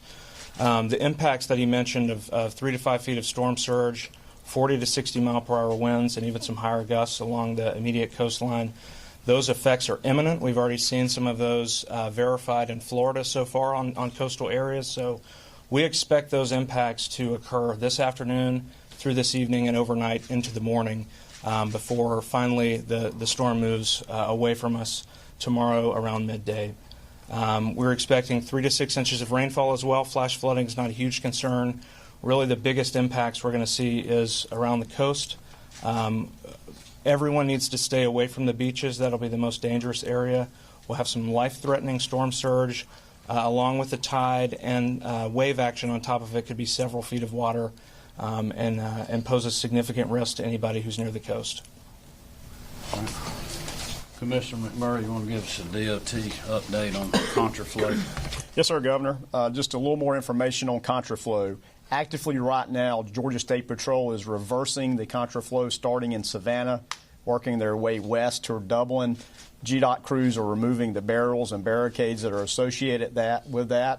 And once that's removed, the State Patrol will actually process eastbound in advance of the traffic that may be behind that as it goes back toward Savannah. But to underscore what the governor said is this is for us to be able to respond post-tropical storm and hurricane events. This is not a welcome mat to say it's time to head back to the coast. So please heed that warning. There's still plenty of capacity in I-16 to evacuate now because there is still time to do so. So please heed that warning. As a few expectations as we move forward for re-entry as tropical storm winds pass for tomorrow.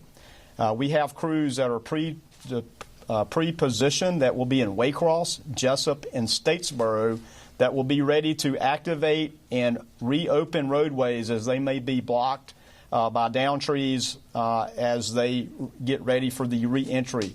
Please understand that that only happens after tropical storm force winds subside and it's safe to re-enter the roadways to get out there to do that work. A few other expectations for re-entry. We will focus first on the hurricane evacuation routes, sort of in reverse order. And that would be our mission, is to clear to make sure that the road is passable only, not necessarily edge line to edge line, but passable only for emergency response vehicles and power line crews to access down power lines. That's our first priority. Secondly is the prioritization of inundation and potential flooding that happens. We have 11 bridge inspection teams that will work their way from south to north following the storm to inspect and make sure that bridge or roadways that have been flooded or inundated are safe for traffic to pass by. So please, again, be patient, because we need to inspect these bridges to make sure they're safe should they be flooded or have significant inundation in and around them. Finally, safety first and foremost. As this storm passes and as we endure this storm, safety of our workers and all the emergency response people is first and foremost. So please be patient. Do not hit the roadways. As soon as you think it's clear, wait to hear from those local governments, your EMAs, and from GEMA to know when things are clear to be ready to respond back. So please keep that in mind, our workers' safety, so that they can do the job they need to do that makes it safe for you. Thank you. All right, I want to again thank Russell, DOT, and also Colonel McDonough and the State Patrol. They have sped up the time on contraflow in the last couple of years. I think it's 60-70% quicker now, so they're doing great work now.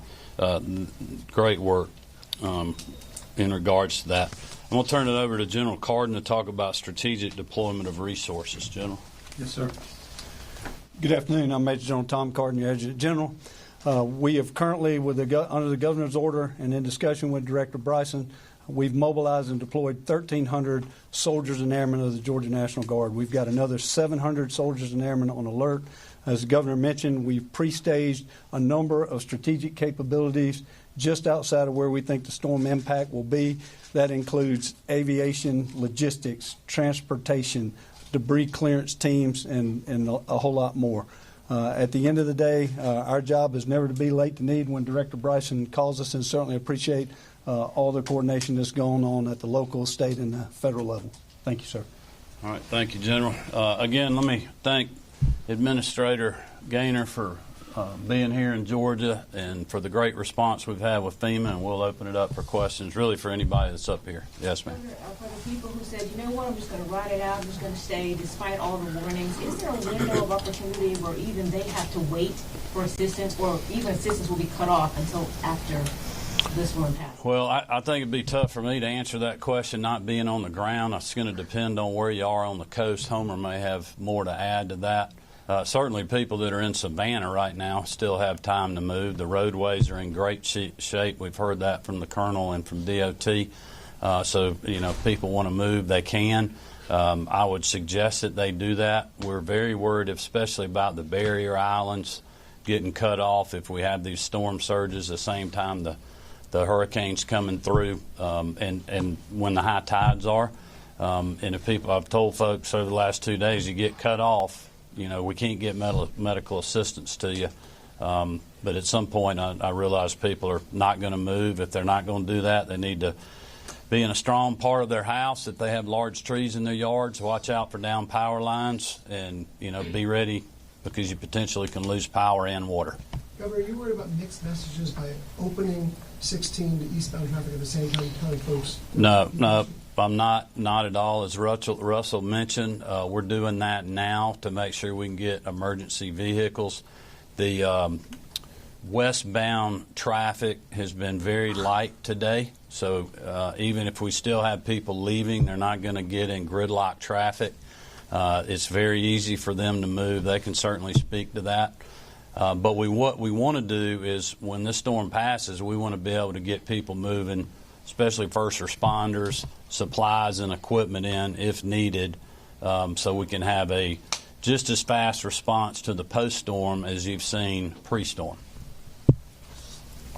There were some reports that some of the causeways going to barrier islands have been cut off. St. Simons, Jekyll, I think were listed as possible. Do you have any update on whether those islands are still accessible, and any message on any update on? I don't think that we have heard that yet. So we have not heard that. We were expecting that. I know we're getting into the high tide, I guess, right now, aren't we, Will? So that's certainly an option as the storm continues to move, but that could move too. That may move with the storm up the coast. That's what's been so hard to, as Pete mentioned earlier, this slow-moving storm has been very hard to predict. But it is moving faster now. I think it's up to 9 miles an hour, which is not a whole lot, but it's a whole lot more than when it was sitting over the Bahamas. Governor, can you talk about the response from the local, state, and federal level leading up to today, and whether you think it's been too much too soon, or how the declarations and things have enabled all the partners to get things ready?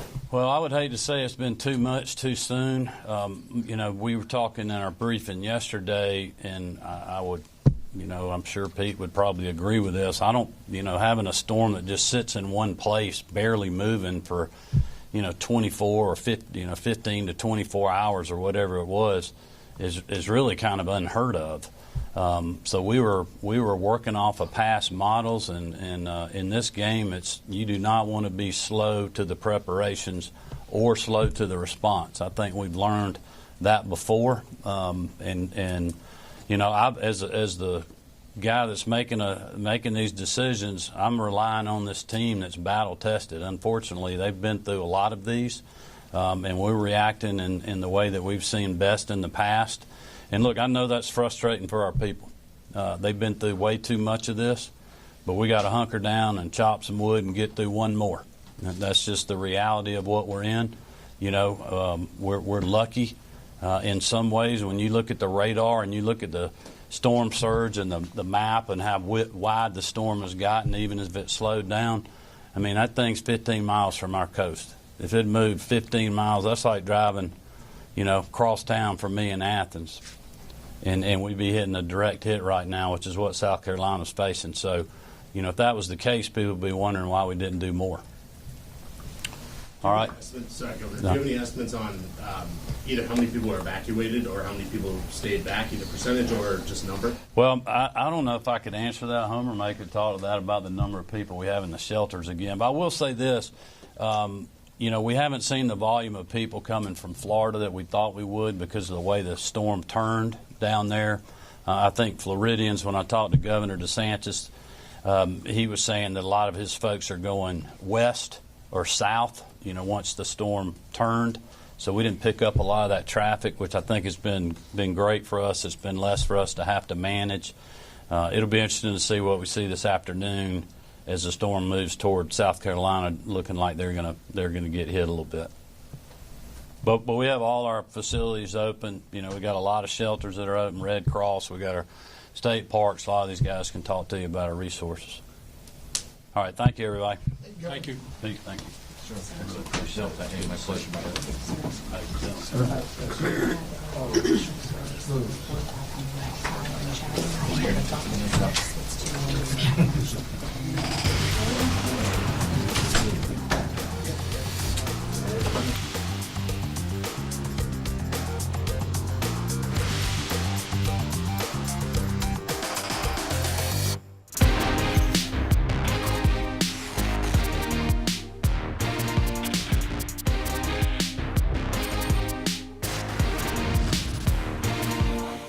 Hello, everyone, and welcome to the Debrief on ABC News Live. I'm Kimberly Brooks. Thanks so much for joining us.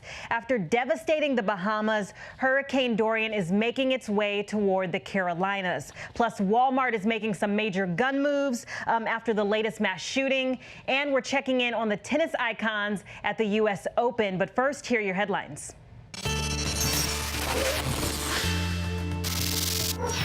Hong Kong Chief Executive Carrie Lam has formally withdrawn the controversial extradition legislation that touched off months of pro-democracy protests in that city. That, according to the New York Times. This morning, a police spokesman in Hong Kong announcing police fired non-lethal weapons at protesters during the latest demonstrations. The bill would have allowed Hong Kong to hand over criminal suspects to the mainland for trial and has sparked protests since early June, with hundreds of protests and some clashes with riot police. A new twist in the college admissions bribery scandal. Two parents charged in the scandal now claim the University of Southern California has a regular practice of considering donations before deciding which students to accept. Newly revealed school documents allegedly name certain students and their families potential to make big donations to the university. The moose on the loose at the University of North Dakota. Officials corralled the animal into the football stadium, where it stayed for about 12 hours, hanging out on the field until experts could finally release it back into the wild.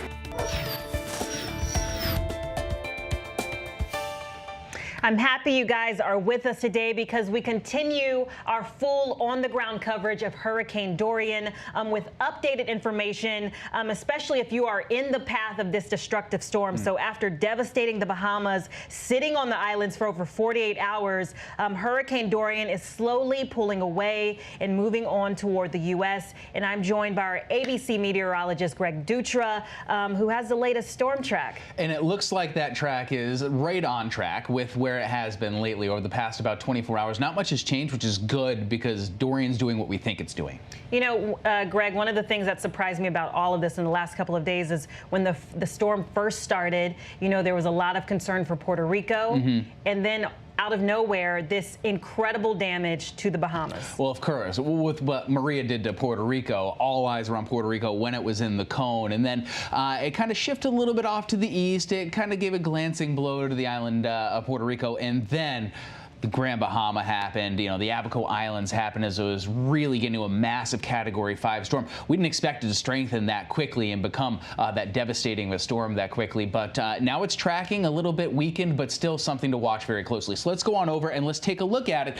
On the satellite, it doesn't look like the storm it did over Grand Bahama, right? There's not that really big, defined, clear, cylindrical eye. Instead, it's looking a little bit ragged now, but you see these brighter colors around the eye? Those are some intensified thunderstorms, a signal to me that this is over warm water and will continue to have its strength as it goes up the eastern seaboard. So let's track this here through the middle of the weekend. And what I really want to focus on, the time frame, is Thursday, as that is when it'll be a Category 2, and that'll be when it's crossing through the Carolinas. Does not look like it's going to make landfall right now, but it doesn't have to bring hurricane warnings. And we've already seen those precautionary details going up along the coast from Nags Head all the way south through Charleston. Here's the wind cone of this, because remember, a hurricane, like Ginger says, is not a point. It's a very large area. So even if we don't see an official landfall, hurricane force gusts will make a landfall here from Charleston up the coast to Wilmington to Cape Lookout. And again, look at this timing on this. Thursday is the day that we are really trying to get folks aware of. If you are in one of those hurricane warnings, if you're in an evacuation zone in the low country, you should certainly be to higher ground and out. And this isn't the end. Kimberly, look at the tropics right now. This is very on brand for the month of September for getting towards the peak of hurricane season. We got Fernand that's out there moving into Mexico. We've got Dorian, of course, we're tracking very closely. Another system out in the central Atlantic that's got about 50-50 odds of becoming a tropical system. Gabrielle's already a tropical storm, and way over off the course of Africa, another wave. 60% chance of forming. The tropics are definitely not cooling down, so we have more than just Dorian to watch. Yeah, Greg. And if you guys were watching yesterday, Greg was with us yesterday, and he was mentioning how there was so much damage to the Bahama Islands that it will look different on maps going forward. Remember, it was a Category 5 when it made landfall there, with at least 7 deaths reported in the Abaco Islands, as he mentioned. And now with it moving on, the main priority is rescuing the survivors. So our Marcus Moore has been on the ground there and is in Nassau with the latest. Marcus? Oh, Kimberly, good morning. This is a dire situation unfolding on the Abaco Islands right now, and there are areas that first responders still have not been able to reach in their search for survivors. That's how bad the damage is and how much difficulty they're having in traversing some of the areas, because much of the islands there are underwater. They were so concerned about that storm surge, and it was as high as 15 feet in certain areas. So the work to go and search for survivors, that is just getting underway. In fact, we were with a police officer as we walked through the destruction, and he was going to several of the homes, searching the damage to see if there was anyone there who perhaps was injured and survived or may have passed away. And the fear here is it's almost certain that the death toll will rise as a result of Hurricane Dorian.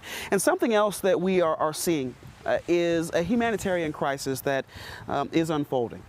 There are thousands of people on the Abaco Island that have nowhere to go. Their homes have been destroyed. And when we went to the medical clinic, it was an astonishing scene. There were hundreds of people filling the hallways on either side, lining those halls, men, women, and children, these families, just sitting there, waiting to see what they will do next. And in the midst of all of that, a medical team is trying to treat the injured in another wing, but they said that it's been overrun by survivors. And so it gives you a sense of the dire nature of what's happening there. And we've also seen the Coast Guard flying or airlifting the most seriously injured patients to hospitals where they can receive treatment. And there's one image where we saw a guy who had a head injury. His head was bandaged, and he seemed dazed and just in shock by what he was seeing.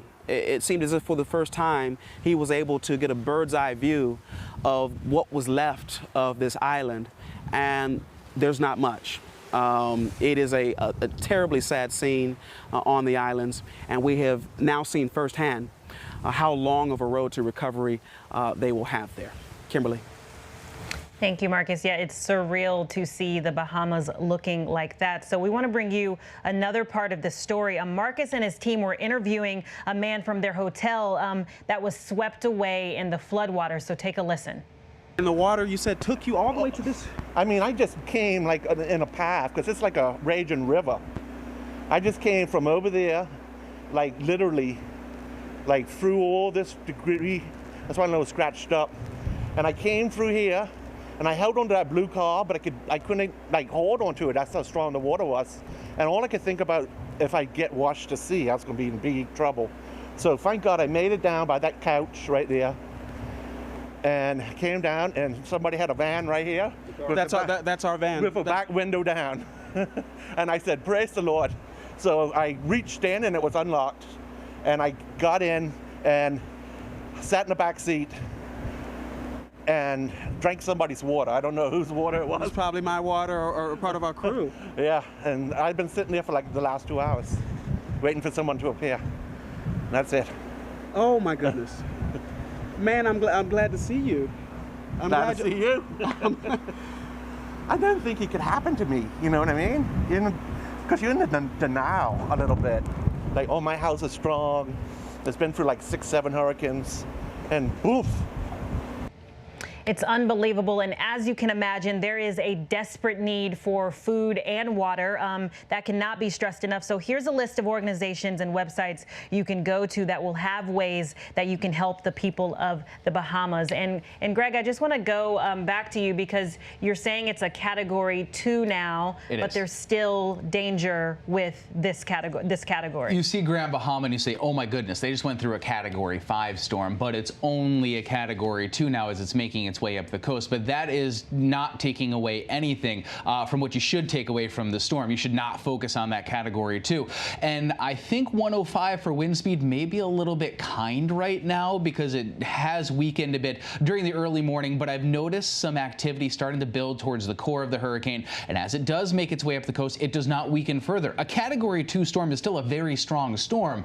We're just comparing it to that high water mark of a Category 5 over Grand Bahama. We're still going to see coastal flooding, especially in susceptible areas along the southern coast. Absolutely. Strong winds and rain, and that's why I want to go to Kaylee Hartung, who's in Atlantic Beach, Florida. Kaylee, are you with us right now? Oh, my goodness. Okay, so have there been some rescues today? It's looking rainy out there.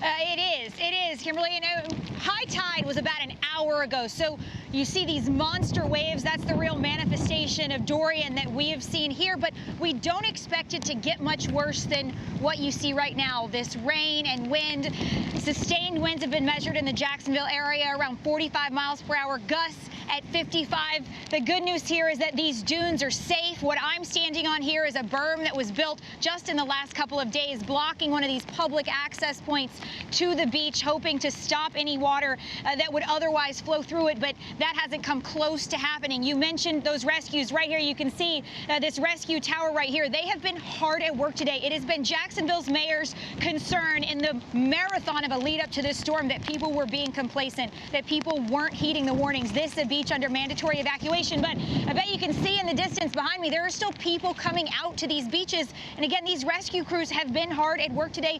Several rescues have happened. One woman in Neptune Beach, just down from here, she was putting her feet in the water, standing here just at its edge, as we have seen so many people do. A huge wave came up, caught her off guard, and the current actually carried her out. She was able to be rescued safely, but just an example of the fact that you don't have to be going deep into this water for it to take you. Any water event is such a tremendous danger. The mayor even went so far as to post video that was sent to him of people who went into this water up to their knees, up to their waist, pleading with people not to make bad decisions in these circumstances. Even though it seems like we've escaped so much danger, you know how unpredictable these strong waters and these unbelievably strong currents can be in a time like this. But again, we're an hour after high tide. This water, despite these monstrous waves, not breaching these dunes, and that is very good news for everyone up and down this Jacksonville Beach area. I will say in Volano Beach, about 30 minutes south of where we are, we've heard of a seawall being breached there,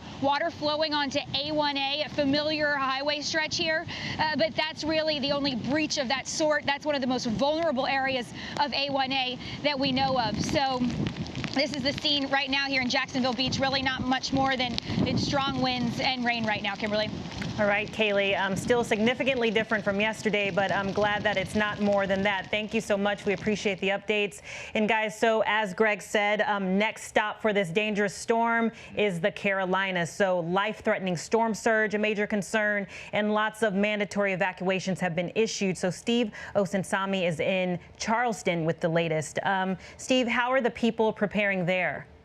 Well, there are people who are sandbagging today. You can see at some of the businesses there are big blocks of wood that people have put on their windows. You know, authorities issued a mandatory evacuation order for all of where I'm standing right now, which is downtown Charleston, and for some of the surrounding communities. But so many people didn't listen to those warnings and decided to stay and ride out the storm in their own home. Part of the reason why that's happening is because for the past 3 to 4 years, there have been at least 2 evacuations, and both times people left for days and felt that there wasn't really that much damage. And so there are a lot of people who are staying, who are choosing to stay in town.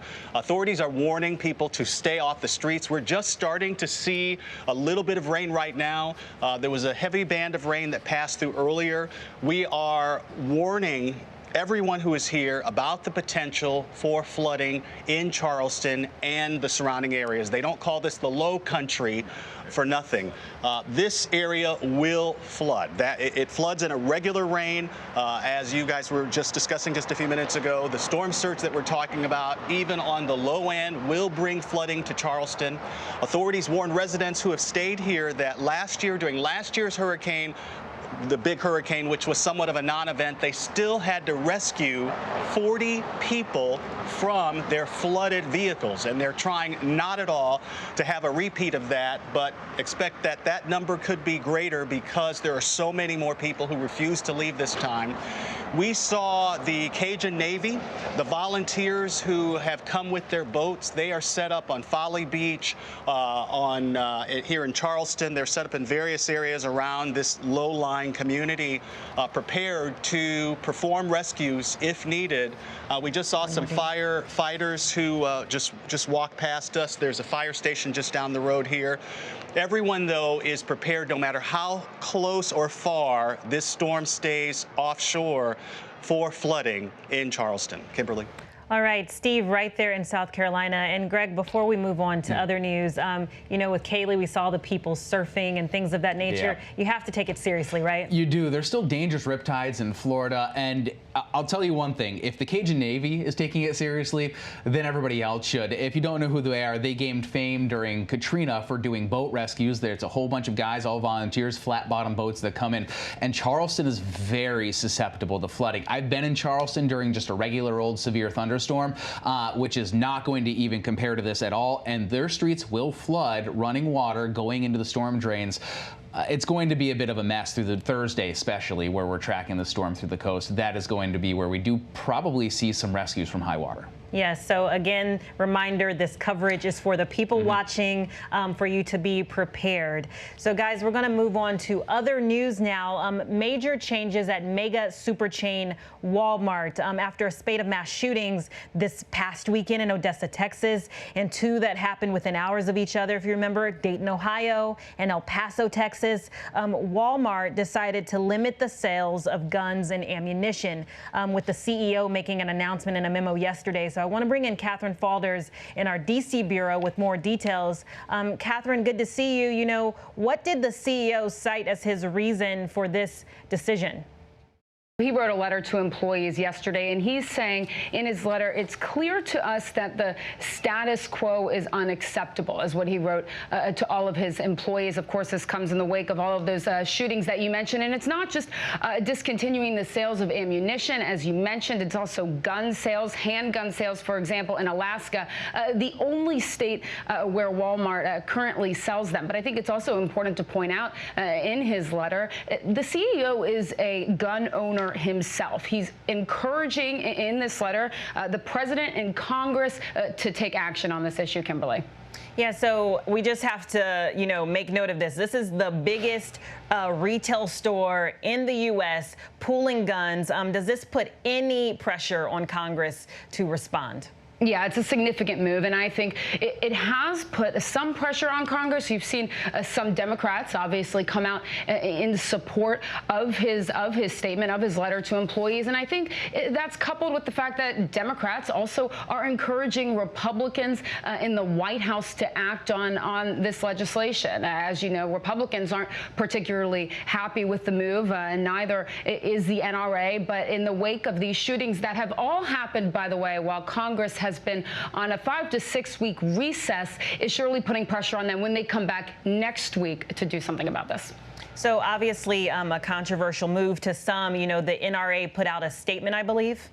Yeah, they did. They're saying it's, quote, shameful to see Walmart succumb to pressure of anti-gun elites. Clearly not happy about the move. And also keep in mind that the president of the NRA over the course of this recess with Congress and in the wake of these shootings has also been having multiple conversations with the president as the administration and as Congress decides what next steps to take here. All right, Catherine Falders with the updates there in our D.C. bureau. Thank you so much. We appreciate it. And guys, we move on to that incredible tragedy in Southern California. A recreational scuba diving trip turned deadly when the boat caught fire. So I want to bring in Will Carr, who's on the ground with the latest details. Will, it's good to see you. What do we know about the search and rescue mission at this point? Well, Kimberly, to give you an understanding, this is the first morning that we have seen all of the Coast Guard boats here at the Coast Guard headquarters in Oxnard. That's because before this, they were out working around the clock, hoping that they could find some survivors from this boat fire. But at this point, they have switched that search for survivors into a recovery operation. They now believe that the 34 passengers who were below deck on that charter boat all died. They've recovered at least 20 bodies at this point, but the ship actually sank. It's flipped upside down on the bottom of the Pacific Ocean right now, and they are still trying to recover many of the remains. Kimberly. Will, this is, I mean, it's absolutely devastating. I think the question everyone has is, how did this happen? That is the big question right now. They want to know exactly what sparked this fire. If you'll remember, there were 5 crew members who were on the top deck who were able to jump off the boat, and they were rescued by another nearby boat. Authorities have been interviewing them. That process will continue throughout the course of the day. Some of the things they want to know from those crew members is, were they awake or were they asleep when the fire broke out? What exactly were they doing when those first flames broke out, and what they did, if anything, if they could have potentially helped those passengers. But at this point, authorities say they really believe that the 34 passengers below pretty much had no chance of survival because of how quickly that fire spread. Kimberly. You were actually on one of the boats. What was that experience like, seeing what these people would have been going through? That's right. We were on a very similar charter. We went down below to the bunk room. It is tight quarters down there. You have bunks upon bunks, not a whole lot of room just for sleeping. Getting by was kind of like a single file type walking in and out. And they did have an escape hatch, and it had a stairwell that went down. So you have 2 potential ways to get out. It's my understanding that the boat, the Conception that we're talking about, was very similar in that regard, that it had a stairwell and the escape hatch. But at this point, authorities say the fire spread so quickly along the top deck. We also learned they believe the fire started on the 2nd level, which would be right above where those 34 people, those 34 passengers were sleeping. They just don't think that there was any opportunity to either race up that stairwell or get out of that escape hatch. And again, they just don't think they really had a chance. Kimberly. Incredibly sad. Will Carr right there in Oxnard, California. Thank you so much. And we move over to the UK, where Parliament is set to extend the Brexit deadline, showing resistance toward Prime Minister Boris Johnson. And per usual, things get heated in these sessions. While Johnson was talking, Philip Lee of the Conservative Party crossed over to sit with the Liberal Party. So take a look at this. Barriers.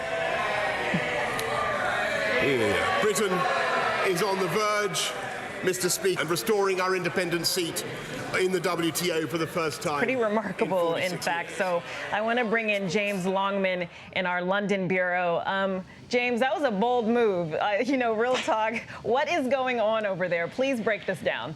Well, Kimberly, as ever, it's all about Brexit. This country's efforts to leave the European Union. There was a referendum in 2016, and it basically sent a torpedo into our political system. And what we're watching now really is the fallout of that. I'd say, tensions have been simmering over the last 3 years, but really they're breaking out over into above the surface, and a lot of people are getting damaged. And that's what's happened here. You've seen Philip Lee in the middle of Boris Johnson's speech, trying to plead with his fellow MPs, other lawmakers, to not take control of the Brexit process from him. As he's doing that, a member of his own party stands up, crosses the floor and sits down with the opposition. It is quite extraordinary, but he wasn't alone. 21 other members of Boris Johnson's own party decided to rebel against the government. They didn't join another party, but they've now been basically fired from the Conservative Party. They're still sitting MPs. They're still elected to represent their constituents, but they don't do it on behalf of the Conservative Party anymore. And just to give you an idea how cataclysmic that is, we're talking about former Chancellors of the Exchequer, Treasury Secretaries in your language. We're talking about the grandson of Winston Churchill, possibly this country's most famous ever Conservative Prime Minister. He's now been told he's not Conservative enough for the Conservative Party. So really, Brexit has ripped up the rule book here. It has sent this country really into a spiral. And just to give you a sense, today there was a really rather funny tweet I read. Mike Pence, the Vice President, is in this country, and someone tweeted today, "I've just realised Mike Pence arrives in London tonight, like when you forgot you have guests and your boiler is broken and the pipes have burst and the house is also on fire." That is the sense really in this country. Politics is upside down. Oh, my goodness. So maybe it's just me. I mean, this whole situation has been a bit hard to follow, but what's happening going forward? What happens next from here? Well, your guess is as good as mine, Kimberly. I can tell you what's happened so far. Yesterday, Parliament voted to take control from the government. So today, MPs are probably going to pass a law which would basically outlaw no-deal Brexit. That's leaving the European Union without an agreement with Brussels. Now, people don't want there to be a no-deal Brexit because they worry that that could crash the UK economy, it could slash house prices, it could mean millions of people lose their jobs. And there are enough MPs in Parliament at the moment, because Boris Johnson has now lost his majority as the governing Prime Minister, to make sure that a no-deal happens. But after that, what happens next? Because you haven't got a government with enough MPs to run the country. And so could we face a general election? That's looking very, very likely. But will it solve Brexit? Unlikely. Kimberly? All right, James Longman in our London bureau breaking it down. Thank you so much. I appreciate that. Good to see you. And guys, did any of you get a chance to watch the U.S. Open last night? There were some highs and some lows for the tennis greats, so I want to bring in ESPN's Darren Cahill with the latest. Darren, let's just start with Roger Federer. A shocking loss there, right? Yeah, it was surprising because he had such a great head-to-head record against Grigor 7-0 going into this one. But it was a different Grigor Dimitrov than what Federer has seen previously. A more aggressive Grigor, held tight to the baseline. He hit his backhand as hard as I've ever seen him. Didn't quite get the yips on the serves, which he sometimes can get. And he had big belief against Federer. So this was really about how well Grigor Dimitrov played. Roger struggled a little bit with the back injury that he struggled with the last few years from the fourth set onwards. But it was really no excuse because Grigor was good enough to stay with Roger and then opened up a good lead early in the fifth set. So it was a wonderful night for Grigor through to his semi-finals of the US Open. And it's been a tough year for Grigor as well. So in the locker room, that was a pretty popular win. Yeah, and so then let's just move to Serena, who in the complete opposite way completely crushed her opponent in 44 minutes total. What do we think of that? Yeah, she took on Wang Xiang, who last year, this time to the end of the year, was maybe the best performing WTA player. So she's an incredibly good player, top 20 in the world. And Serena made it look average yesterday. It was an amazing performance by Serena. It's been kind of that way since the opening round when she played Sharapova in the first round. And she's continued to get better as the tournament has come along. You would expect she would get to the final, but there's still some really good players in her section. She's up against Svitolina next. Svitolina's been top 5 for the last 3 or 4 years, so that will be a tough one. But the good thing for Serena is if she does make it through to the final, no one left in the draw has ever even been to a major final. So psychologically, she'll have a big advantage there. If she plays her best tennis, very difficult to pick against Serena, and she's playing her best tennis at the moment. All right, Darren Cahill right there in Queens, New York for us. Thank you so much. Good to see you with the updates.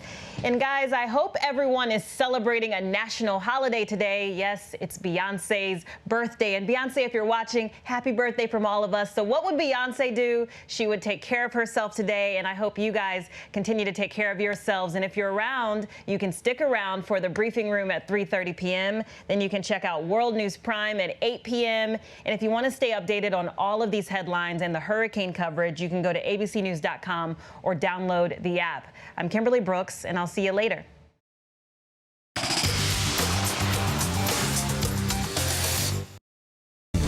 Straightforward. In times like these, the news-making event